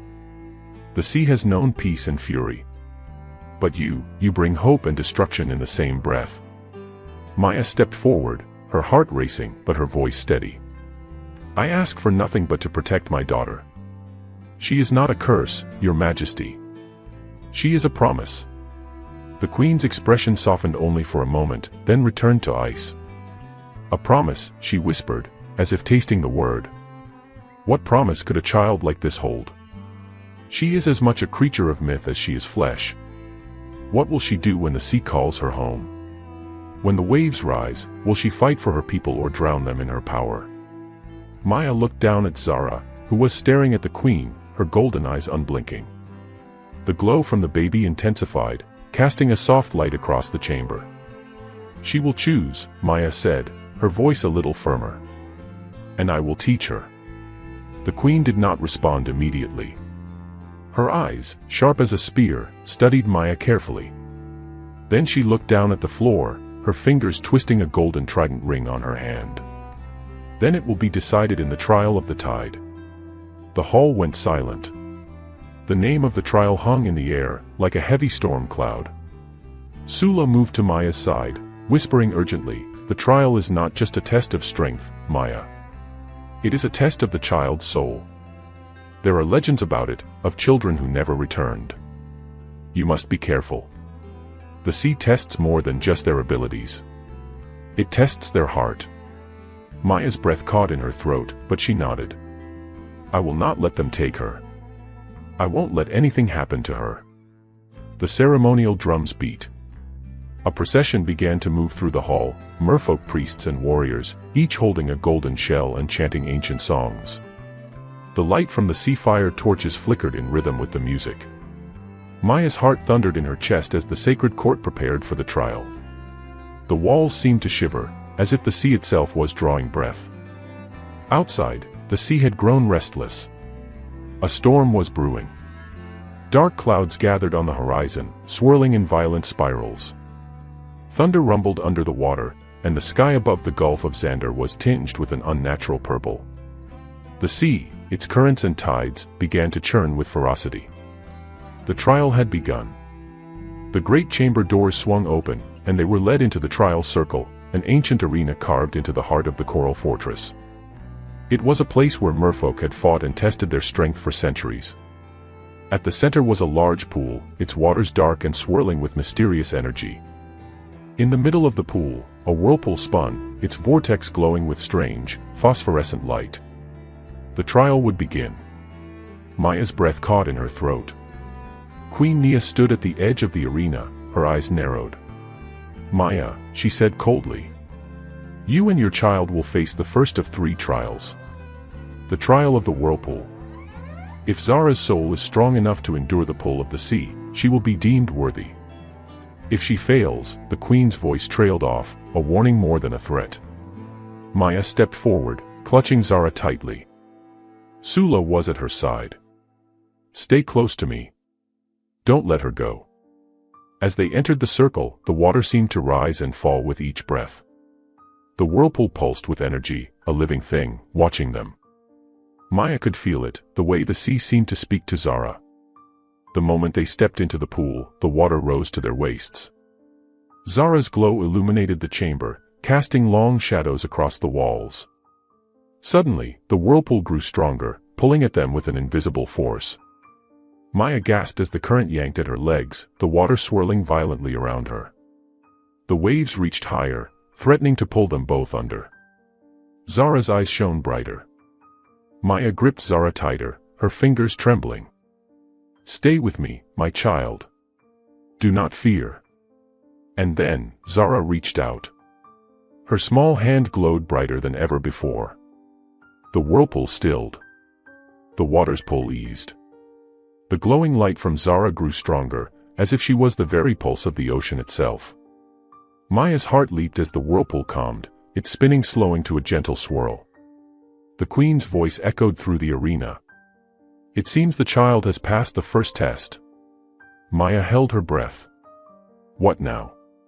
The queen's eyes narrowed. "The second test. The trial of the deep. You and your child will journey to the abyss. There, Zara must face the test of her courage. If she proves worthy, she will return. If not," the queen's voice trailed off once more. Sula's face tightened. "The abyss." "Yes," the queen replied. "The deepest, most dangerous part of the sea. Where no one has gone and returned unchanged." The deep, cavernous walls of the coral fortress seemed to close in as Maya and Zara stood before the gateway to the abyss. The eerie darkness that stretched beyond the entrance was unlike anything they had seen before. It was as though the sea itself held its breath, and every creature within the water had paused in anticipation of what was about to unfold.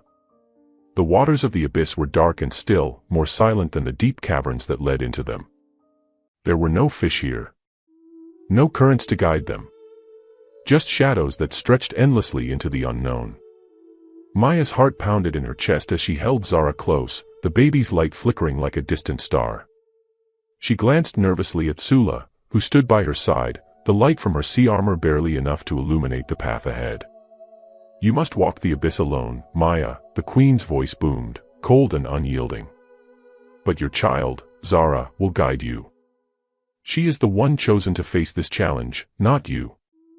Maya's eyes widened. What does that mean? How can she face this alone? The queen's gaze was unyielding. "It means that your child must confront the very heart of the abyss. She will not return until she has faced her true self, until she has walked the deepest corners of the sea and emerged whole. This is the only way she will be deemed worthy of life above and below." Maya's breath caught in her throat. "I can't let her go alone. She's only a child." Sula placed a hand on Maya's shoulder, her face pale with concern. "There's nothing you can do to stop it. This is the way of the sea, Maya. It is her path to take." The queen nodded curtly, signaling for the trial to begin. "It is time." The gates of the abyss swung open, revealing a narrow, winding path that seemed to disappear into the depths. The water was so dark that it appeared like a bottomless well. Waves of pressure seemed to push against Maya's chest as she watched Zara's golden glow flicker in the distance. Sula looked at Maya. "You must trust her, Maya. Zara is not like other children. She is born of the tides, and those who are born of both soil and tide are never weak. With that, Sula gently pushed Maya towards the opening. Maya hesitated for a moment, her heart aching at the thought of sending her daughter into such danger, but she knew there was no turning back. "Zara," Maya whispered, tears filling her eyes, "be strong. Be brave." Zara looked up at her, her golden eyes glimmering. The child's glow dimmed slightly but held steady. The baby stretched her tiny arms out towards the abyss. Maya watched, helpless, as Zara floated forward, guided by her innate connection to the sea. The glow from her body lit the path ahead, the water parting before her as if the sea itself was making room for the child of prophecy. The journey into the abyss was slow, but the deeper they went, the more intense the air became. It was as if every wave carried whispers, ancient whispers, from those long lost to time. The deeper they ventured, the louder these whispers grew, becoming a deafening roar in Maya's ears. Zara's light flickered, but it never went out. Her golden eyes shone like beacons, cutting through the darkness. Suddenly, the water began to swirl violently around them, like a vortex opening beneath their feet. A voice, ancient and deep as the sea, echoed through the water, reverberating in Maya's mind. "Turn back, child of the tides. Turn back, or the sea will take what belongs to it." Maya gasped, clutching Zara close. "No. I won't let you take her." But Zara, even as a child, didn't flinch. Her glow became brighter, and the swirling waters around them calmed. Then, the voice came again, this time more insistent. "You will never return from the abyss, little one. There is no escape from the depths. No one who has entered this place has left unchanged. The sea remembers." Maya felt herself trembling. "Zara, don't listen to it. Please." But Zara's tiny voice, soft as a whisper, answered the sea. "I am of the sea. I am of the earth. I do not fear you." The waters parted, and suddenly, the darkness cleared. Ahead of them stood a massive sea creature, a gigantic, ancient serpent of the deep, its eyes glowing with a fierce light. The creature's scales shimmered like the dark ocean itself, and its mouth was wide open, revealing rows of teeth like jagged coral. Maya recoiled in fear. "What is that thing?" Sula's voice came from behind her. "The guardian of the abyss. Kayuvi, the serpent of silence. No one enters the abyss without facing it." Maya looked down at Zara, whose small body shone brighter than ever. The serpent, its eyes locked onto the child, did not move. It was as if it was waiting. Zara extended a tiny hand toward the serpent, her fingers glowing with light. And then, something extraordinary happened. The serpent stopped moving. It lowered its head, and its glowing eyes seemed to soften. It was as though Zara's light had reached something deep within it, something ancient, something forgotten. The sea serpent let out a low growl, but it was no longer menacing. It shifted slightly and revealed a path forward, a narrow passage beneath it that led deeper into the abyss. Maya's heart pounded in her chest. "Is it allowing us through?" Sula nodded. "Zara has passed the test. She has shown courage. The serpent of the abyss does not let anyone pass unless they have proven their strength." Zara's golden glow illuminated the path ahead. Without a moment's hesitation, Maya stepped forward, following her daughter as they continued on their journey deeper into the abyss. As they entered the passage, the water around them seemed to grow colder, the darkness more oppressive. Yet, Zara's glow was a steady beacon in the depths, leading them through the winding tunnels. In the distance, Maya could hear the faint sound of chanting, a sound so ancient that it almost seemed to come from the very heart of the sea itself. Then, they reached a cavern so vast it felt like the world had opened up to them. The air was heavy with power, and at the center of the cavern stood an ancient altar, covered in moss and seaweed. A massive crystal, glowing with a pale blue light, rested atop the altar. Zara floated towards it, her glow intensifying as she approached. The crystal pulsed in time with the child's light. Suddenly, the voice of the sea came again, louder now. "You have faced the trials of the abyss. But the final trial is within you." The water swirled violently once more, and Maya felt the overwhelming presence of the sea press against her chest. The true trial was not the serpent, nor the waters, but the challenge within Zara's heart. The air in the cavern was thick, heavy with anticipation. Maya stood frozen at the edge of the ancient altar, her gaze fixed on the glowing crystal that now pulsed in rhythm with Zara's golden light. Her breath felt shallow, as if the very air was thickening, pressing down on her chest. Zara, despite her small size, floated gracefully toward the crystal. The child's golden glow intensified, filling the cavern with a soft, radiant light that danced across the walls. Maya held her breath, watching as her daughter reached out with tiny hands, her fingers brushing against the cool surface of the crystal. And then, the sea spoke. "Zara, child of the tides, daughter of the earth, you are standing on the threshold of your true self. The path you choose now will shape your future.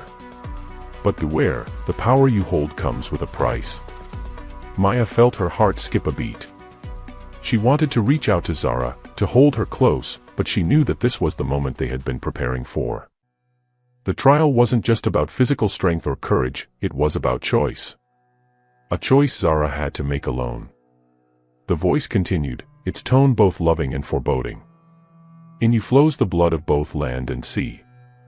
A child of prophecy, born to heal the rift between two worlds. But power, when misused, can destroy what it touches. Will you bring peace, or will you drown the world in your fury?" Maya stepped forward, but her legs felt like stone. She opened her mouth to speak, but no words came out. She was helpless, there was nothing she could do but watch as Zara stood on the brink of a destiny that was both hers and the sea's. The glowing crystal began to hum, its resonance vibrating in the very marrow of Maya's bones. Zara's small form shone brighter and brighter, and Maya could see the energy building around her daughter. The light was so intense now that it felt as though the cavern itself was alive, pulsing with the power of the sea. The waters around them began to stir, swirling in violent waves. The ancient voice echoed through the cavern again. "Choose wisely, Zara, for the final test is not one of courage or strength. It is a test of heart.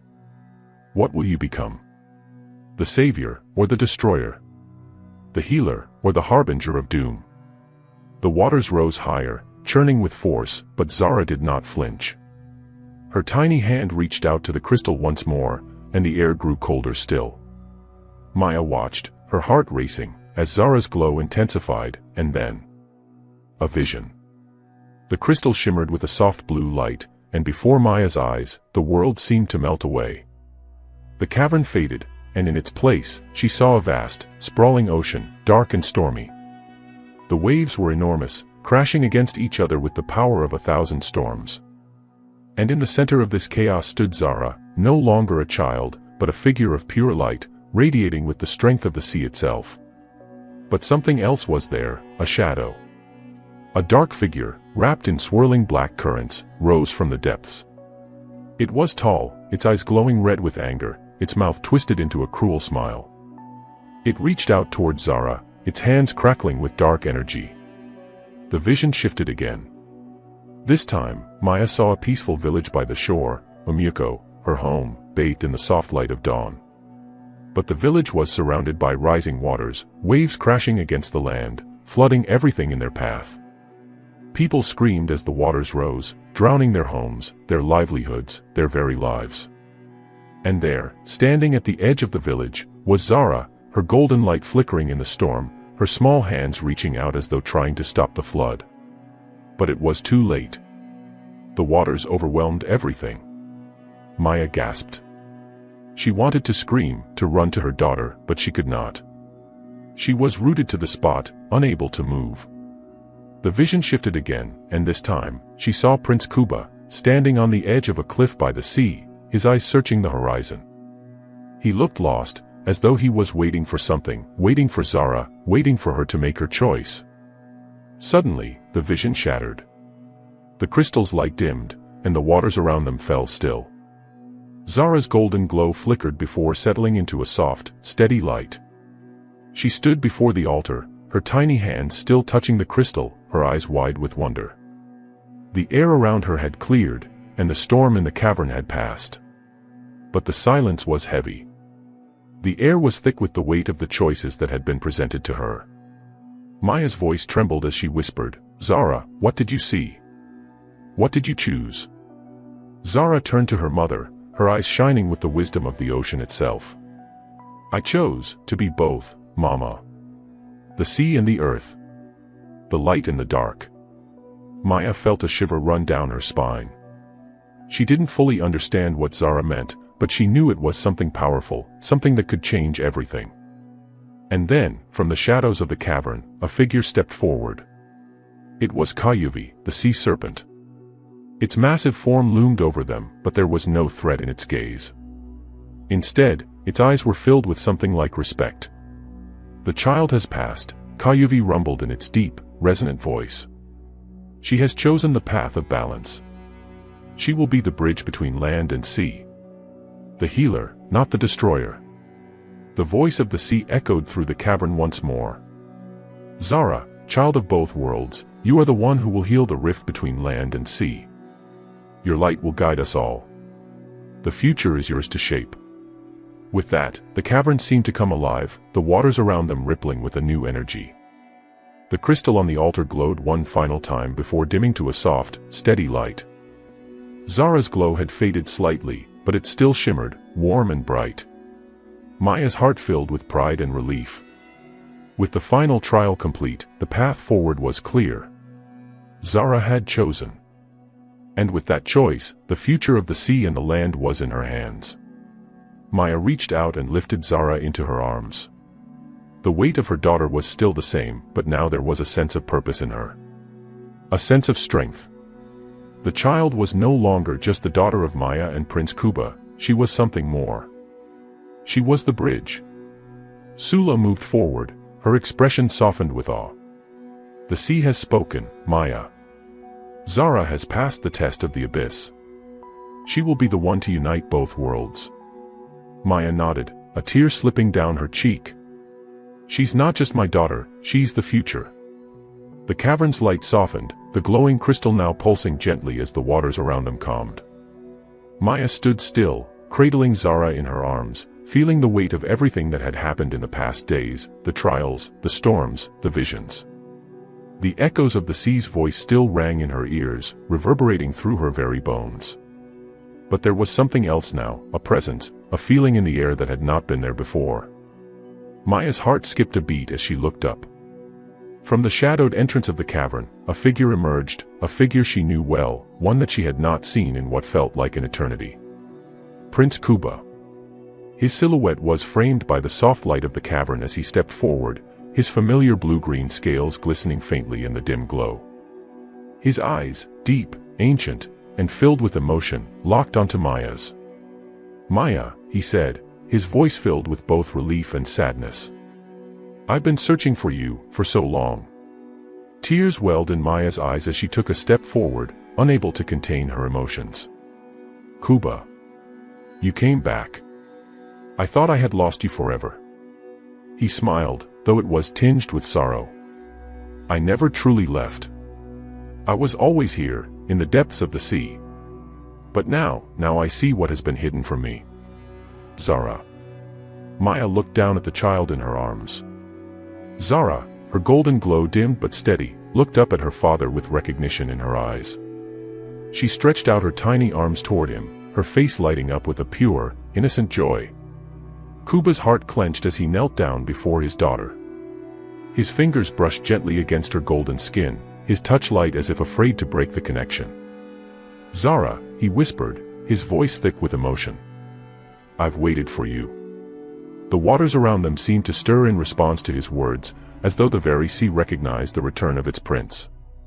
Maya stepped closer to Kuba, her heart swelling with a mixture of love, fear, and hope. She knew that this moment, this reunion, was far from simple. "You've come back," Maya said, her voice trembling. "But the sea," she paused, unable to find the words to explain the weight of everything they had just endured. "Zara has chosen. She's the bridge between the land and the sea. She's the one who will heal the rift." Kuba's expression grew more serious. "I know. I saw it in the visions. The prophecy." He reached into his cloak and pulled out a shimmering, seashell harp, delicate and translucent, its strings made of threads of seaweed and light. He held it up before Maya and Zara. "This," he said softly, was given to me by my mother, Queen Nia, when I first set out for the surface. She told me it was a gift for the one who would unite the two worlds. I didn't understand what she meant, but now, he glanced at Zara. Now I see. It's for her. Maya's breath caught in her throat. The harp, the one that had guided them here, the one that had played such a crucial role in their journey, was more than just an object. It was a symbol, a tool for balance.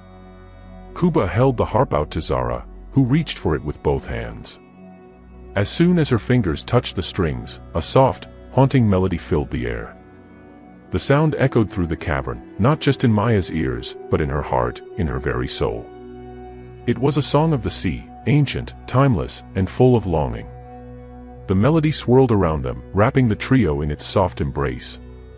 For a moment, Maya felt as though the entire world had paused. Everything, all of the pain, all of the uncertainty, seemed to vanish in that moment of harmony. But then, the song shifted. The melody grew louder, more insistent, and the water around them began to stir once more. The glow from Zara's hands grew brighter, her small form radiating with the power of both the sea and the earth. Kuba stood up slowly, his eyes locked on his daughter.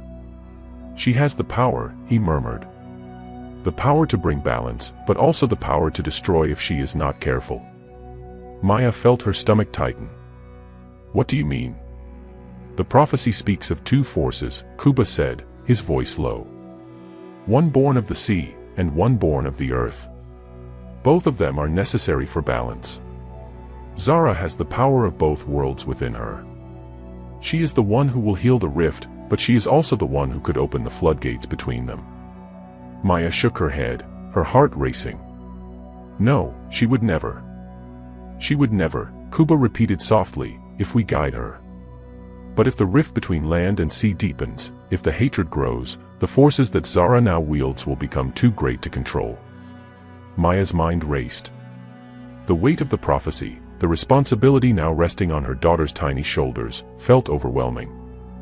Zara was more than just their child, she was the key to the future of both the sea and the land.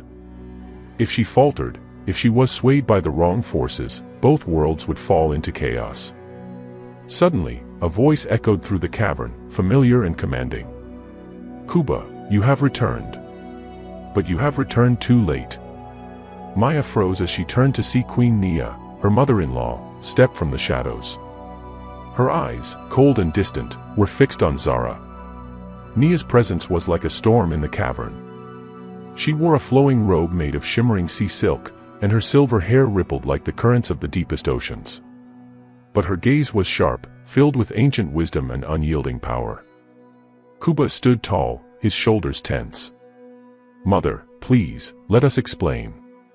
Nia's eyes flickered to Zara, who still held the harp in her hands. The child may hold the power to heal, she said, her voice low and dangerous, but she also holds the power to destroy. That is the true nature of the prophecy, Kuba. The balance is a fragile thing. It is not something to be trusted lightly. Kuba took a step forward. She is our daughter, Nia. She is the one who will bring the healing that we all need. The queen's eyes darkened. You have lost sight of your purpose, Kuba. I have lived through the years of bitterness between land and sea. I have seen what happens when one world grows too strong. If Zara is allowed to grow too powerful, she will tip the balance. We cannot allow that. Maya stepped forward, her voice strong. Zara is not a weapon. She is a child. A child who has already shown the wisdom to understand what must be done. Nia's gaze shifted to Maya.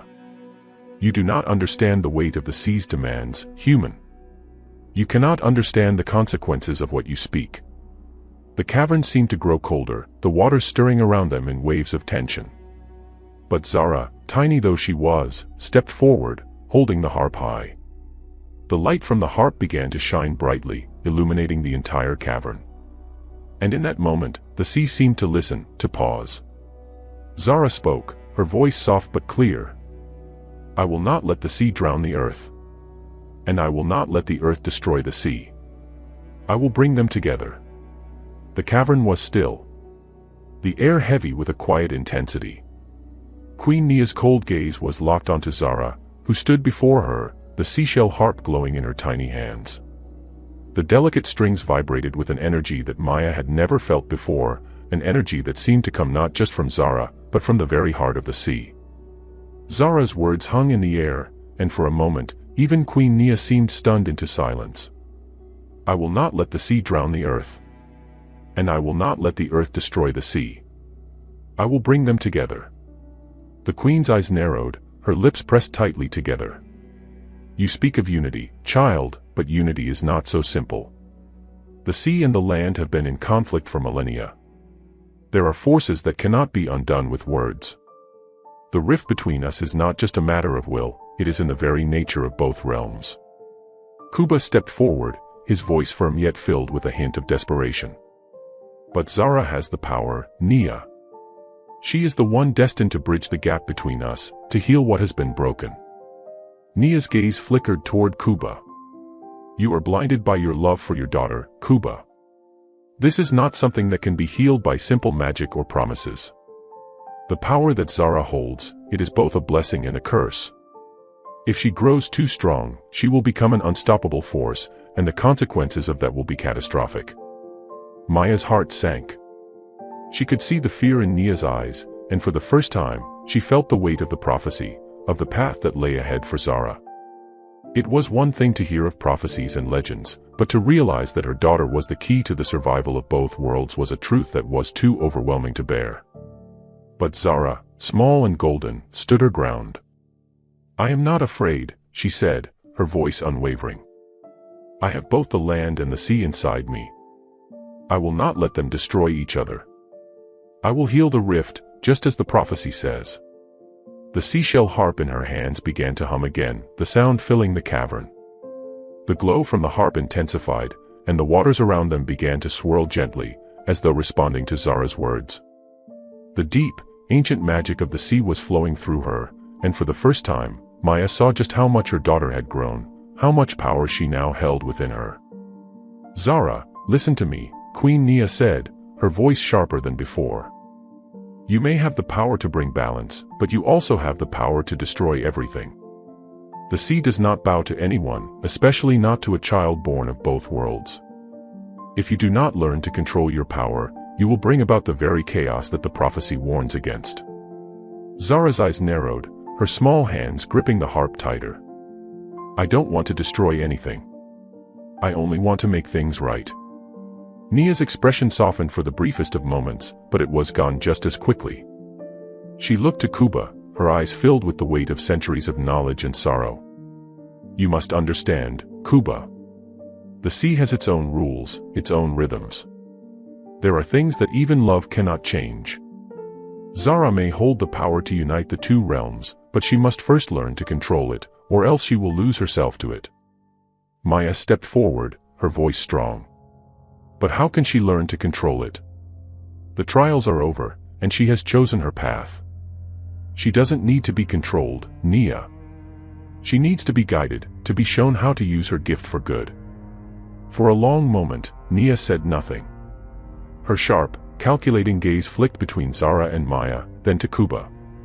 Finally, she spoke, her voice almost a whisper. If you wish to teach her, then you must take her to the Chamber of Echoes. There, she will face the true test of her power. There, she will see the consequences of her choices, and the cost of what she is capable of. Kuba's face hardened. The Chamber of Echoes. That is a place of legend, hidden deep beneath the coral fortress. It is said that those who enter never return the same. That is the only place where she can truly learn what she is capable of, Nia replied. If she is to walk the path of unity, she must first face herself, and the power she holds within. Only then will she be ready. Maya's heart clenched. The Chamber of Echoes was a place she had heard whispered about in tales, the ancient heart of the sea, where the very essence of one's soul was reflected back to them in its purest form. It was said that the chamber could show one's deepest fears, their darkest desires, and the consequences of their actions. Few who entered ever returned the same, if they returned at all. But she knew one thing, Zara had to go. There was no other way. If Zara was to heal the rift between the land and the sea, she needed to understand the full weight of her power. Kuba turned to Maya, his eyes filled with determination.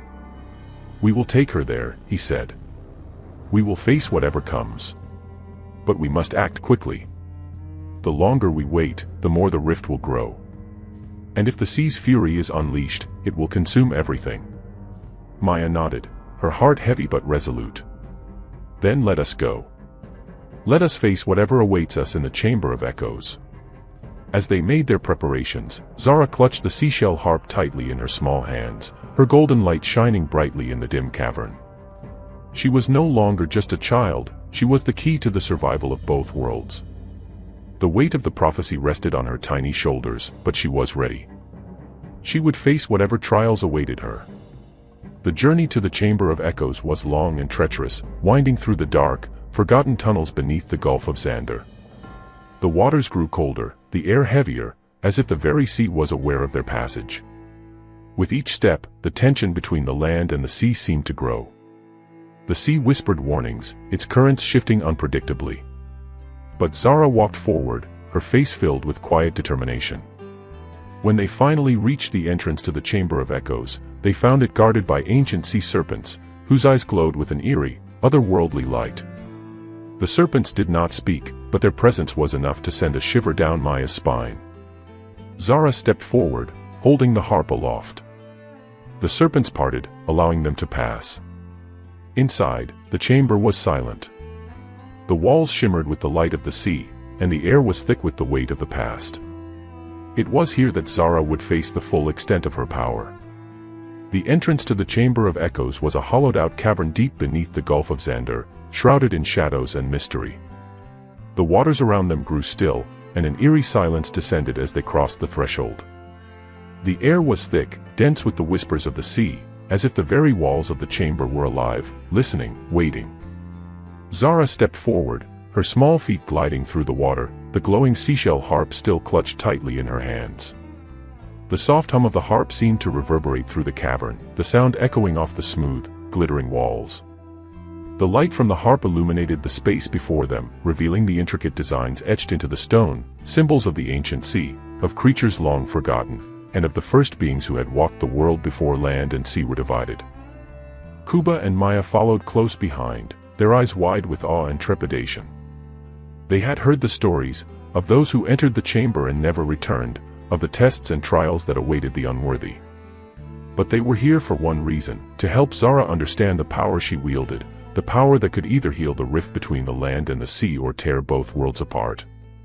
As they moved deeper into the chamber, the walls seemed to shift, and the temperature dropped. It was as if the very air was alive with anticipation. Then, at the center of the cavern, a glowing pool of water began to form, swirling gently in a soft spiral, its surface gleaming like a mirror. The water seemed to beckon them forward. Zara stepped to the edge of the pool, her golden glow now brighter than ever. She hesitated for a moment, looking up at Kuba and Maya, seeking reassurance. Kuba nodded, his eyes filled with love and pride. Maya gave her a gentle smile, though the worry in her eyes was impossible to hide. "You are ready, Zara," Maya said softly. "This is your journey. Face what lies within." With a deep breath, Zara lowered herself to her knees at the edge of the pool. As her fingers touched the surface of the water, the pool began to ripple, and the reflection that appeared was not of her own face, but of the future, the past, and the truths she had yet to understand. The surface of the water shimmered, and before her, visions began to form. Vision 1, the land and the sea torn apart. The first vision that appeared was a scene of destruction, one that seemed to be pulled from the very heart of the earth. Zara saw herself standing on a shore, but the sky above her was dark, the winds howling, and the sea crashing violently against the land. The waves towered above her, threatening to swallow everything whole. In the distance, she saw a figure, a man, with long, flowing hair and eyes that burned with fury. Prince Kuba stood at the shore, his face twisted in anguish, reaching out toward her, but the raging sea was between them, tearing them apart. "Zara, you cannot save both worlds. Choose," the figure of Kuba shouted, his voice barely audible over the roar of the waves. "The land or the sea. You cannot have both." Zara's heart pounded in her chest as she tried to reach out to him, but the waves pulled her back. She watched in horror as the land and the sea clashed, their ancient battle tearing the world apart, and there was nothing she could do to stop it. Vision 2, the heart of the sea. The next vision that appeared was calmer, but no less unsettling. Zara found herself underwater, surrounded by the swirling currents of the deep. Fish of all shapes and colors darted through the water, but the atmosphere was heavy, as though something ancient and powerful was watching her. In the distance, she saw a massive, luminescent creature, its eyes glowing like stars. It was Queen Nia, her body swirling with the energy of the ocean, her silver hair flowing like a river. The queen's eyes locked onto Zara's, her gaze both warm and cold. "You are the bridge, child," Queen Nia's voice echoed, though she did not speak aloud. Zara could feel it within her mind. "You are the one who holds the power to heal the rift. But remember, the sea does not forget. It is constant. It is unforgiving. If you choose this path, you must face the consequences." Zara's heart thudded in her chest. "What will happen to my family?" she asked, her voice trembling. "To the people of the land." Queen Nia's gaze softened for a moment, but then she looked away. The land and the sea are two halves of a whole. One cannot survive without the other, but both are flawed. You will decide their fate, Zara. The choice is yours, and yours alone. Vision 3, the memory of her father. The final vision was one that Zara had not expected. In this vision, she stood on a beach, her feet sinking into the soft sand. The waves lapped gently at her toes, and the sun shone brightly in the sky. Then, a figure appeared beside her, tall and strong. It was Kuba, her father, but he was different in this vision. He was no longer the prince she had known, the figure of legend and lore, but a man, with a warm smile and open arms. "I am proud of you, Zara," Kuba said, his voice calm and gentle. "You have the strength of both worlds within you, and you will change everything. You will heal the rift that divides us. But you must do it with love." Tears welled up in Zara's eyes as she gazed at him. "But how can I?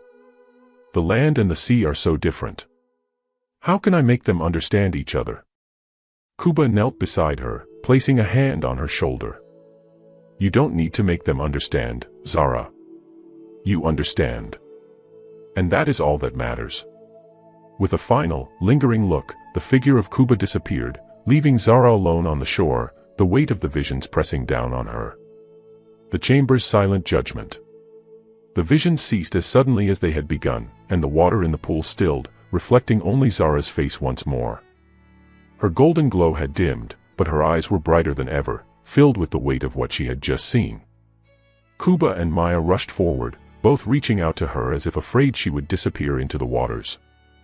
"Zara, are you all right?" Maya asked, her voice filled with concern. Zara nodded, but her face was pale. She had seen the truth, and it was more than she could bear. "I understand now," Zara said softly. "The rift is not just between the sea and the land. It's within all of us.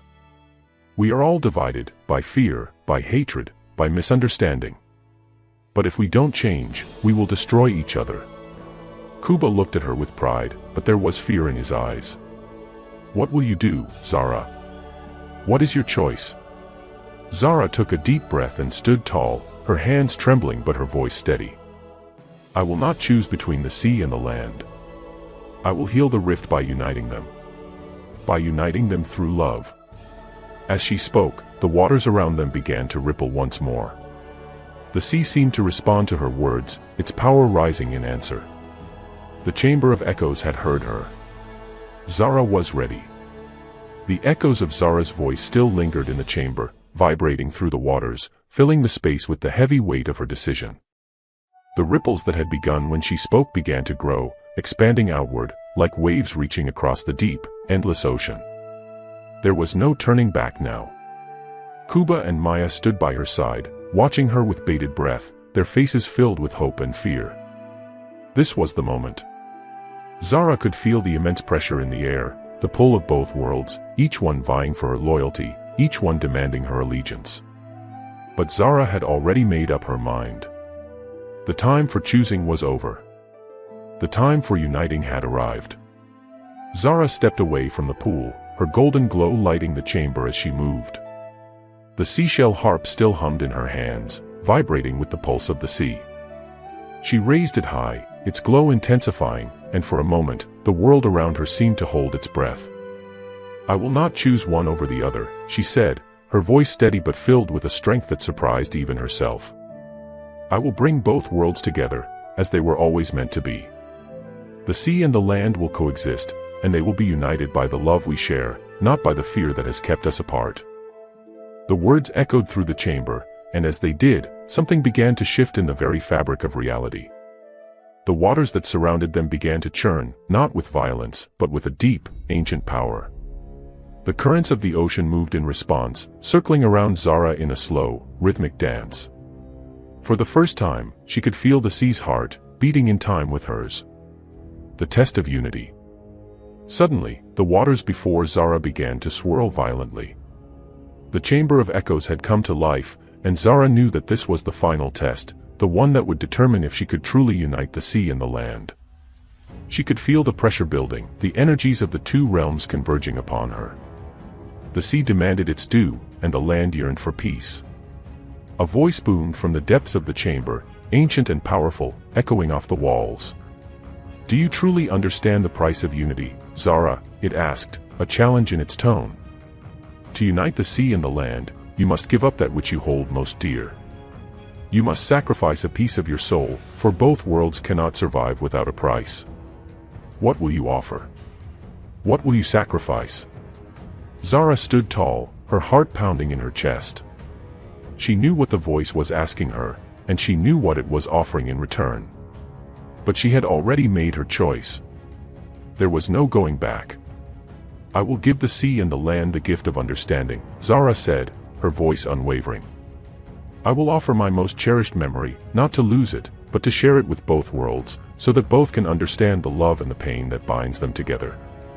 The water before her shimmered, and for a moment, the vision of her father appeared, a brief but bright flash. The image of Kuba, smiling and proud, standing beside her in the light, filled her heart with warmth. The memory of her father, of their love, was more precious to her than anything else. It was the memory that had led her to this moment. And she would give it up, not to lose it, but to help both realms understand what she had learned. The sacrifice. As Zara held the harp aloft, her golden light glowing brighter than ever, a soft, haunting melody began to fill the air. It was a song that was both familiar and new, a song that resonated with the very soul of the earth. It was the song of unity, a song that spoke of the land and the sea, of their eternal bond, and of the love that could heal all wounds. The water before Zara began to shimmer, forming into a shimmering figure, a reflection of her cherished memory. It was Kuba, standing tall and proud, his face filled with love and joy, but this time, there was something different about him. He was no longer just her father. He was both land and sea, bound together in one eternal dance. With a deep breath, Zara closed her eyes and let the song flow through her. The music that echoed from the harp was her final gift. She sang the song of love, the song of understanding, the song that would heal the rift. The earth responds. The waters began to surge, the current of the sea rising higher and higher, but this time it was not in anger. The waves swirled in a dance of harmony, moving in unison with the rhythm of the earth itself. The winds began to blow, not in the violent storm that had once threatened to tear everything apart, but in a gentle breeze that whispered of change, of new beginnings. Zara felt the pull of both realms, felt the weight of the decision she had made. The sea and the land, once at war, were now coming together. It was a delicate balance, one that would take time to heal, but it was happening. She could feel it deep within her, the very pulse of the earth and the sea, working in tandem. And then, as suddenly as it had all begun, the chamber fell silent. The water stilled, the winds died down, and the glowing light from Zara's harp faded. For a long moment, there was nothing but quiet. Zara opened her eyes, and she saw the truth. The sea and the land had not only coexisted, but they had become one. The rift that had once threatened to destroy them both was beginning to heal, slowly but surely. Zara had given up her cherished memory, not to erase it, but to share it with the world, to remind them that love was the bridge that could heal even the deepest divides. Zara turned to Kuba and Maya, her face filled with both exhaustion and hope. The journey was far from over, but they had taken the first step toward a new world, a world where both the sea and the land could live in harmony. "We did it," Maya said softly, her voice filled with pride. Kuba nodded, his eyes glistening with unshed tears. "Zara, you have done what none before you could. You have bridged the gap, healed the rift. You have given both worlds the greatest gift they could ever receive, understanding." Zara smiled, though the weight of her sacrifice still lingered in her heart. It was never just about choosing one over the other. It was always about finding balance. And so, with the harmony between the sea and the land restored, the journey to heal both worlds had just begun. The waters of the Gulf of Xandar had calmed, the once fierce waves now gentle and steady. Zara, Kuba, and Maya emerged from the Chamber of Echoes, each of them changed by the journey they had just completed. They were no longer just inhabitants of the land or the sea, but beings united by the love and understanding that transcended both realms. It was a peace that had never existed before, but now, it was theirs to protect. As they swam back to the surface, the landscape of the world seemed different, more alive, more harmonious. The sky was brighter, and the sea sparkled beneath the sun, as though it had been cleansed, purified by Zara's sacrifice and the love she had woven between the land and the water. The journey back to the village was quiet, but there was a sense of anticipation in the air. Zara held the seashell harp in her arms, the glowing light now a soft, steady glow, a symbol of the unity between the worlds. Kuba swam beside her, his hand resting gently on her shoulder, pride and affection in his eyes. Maya, ever the supportive figure, swam just behind them, watching with a loving gaze. When they reached the shore of the village, they found that the people had gathered, awaiting their return. The once divided villagers, those who had feared the sea, those who had loved it, stood together. The air between them was no longer filled with tension but with curiosity, hope, and a desire to heal the wounds of the past. Zara, Kuba, and Maya emerged from the waters, and the villagers gasped at the sight. There was no longer a barrier between the worlds, and in Zara's eyes, they saw the wisdom of both realms. The sea and the land were now one, not divided by fear but united by love and understanding. Zara stepped forward, her voice calm but filled with the power of her journey. "The land and the sea have always been one, though we did not know it. We fought, we feared, and we misunderstood each other. But now, we must live as one, side by side." The villagers, at first hesitant, began to listen. They had long viewed the sea as something dangerous, something to be feared, but now, seeing the unity in Zara's eyes, they realized that it was not the sea that had caused the rift but their own misunderstanding of it. They, too, had been a part of the divide, and now, they would be part of the healing. Kuba stood beside her, his deep voice carrying across the group. "The sea is not our enemy. It is our partner, our friend, and our source of life. We must learn to respect it and understand its rhythms. We must heal together, as one people." Maya, always the quiet strength, added, "The sea has always been a part of us. And now, we will build a future where both the land and the sea thrive together." The villagers began to murmur among themselves, and then, slowly, they nodded. The seed of change had been planted. Over the next few months, Zara, Kuba, and Maya worked alongside the villagers, showing them how to live in harmony with the sea. They taught them the importance of respect, for the water, the creatures that lived in it, and the rhythms that governed it. They built new ways to gather the bounty of the ocean without taking more than was needed, ensuring that both the land and the sea could thrive. The sea no longer seemed like a foreign world to the villagers. They learned how to listen to its whispers, how to read the tides, and how to honor the creatures that swam beneath the waves. In turn, the villagers shared their knowledge of the land, how to cultivate the soil, how to heal with herbs, and how to live in balance with nature. Together, they formed a community that was no longer divided, but whole. And at the heart of that community was Zara, who had bridged the gap between two worlds. Months passed, and as the seasons changed, so too did the village. The once tense relationship between the sea and the land became a beautiful partnership, one that benefited both realms. The fishermen returned to the waters, their boats full, but they no longer took more than what they needed. The farmers worked the soil, knowing that the sea would nourish their crops in return. Zara's child, The mermaid baby that had once been a symbol of fear, was now the symbol of hope. Her child, a living testament to the union of the sea and the land, grew up in a world that understood both. One evening, as the sun set over the Gulf of Xander, the village gathered to celebrate.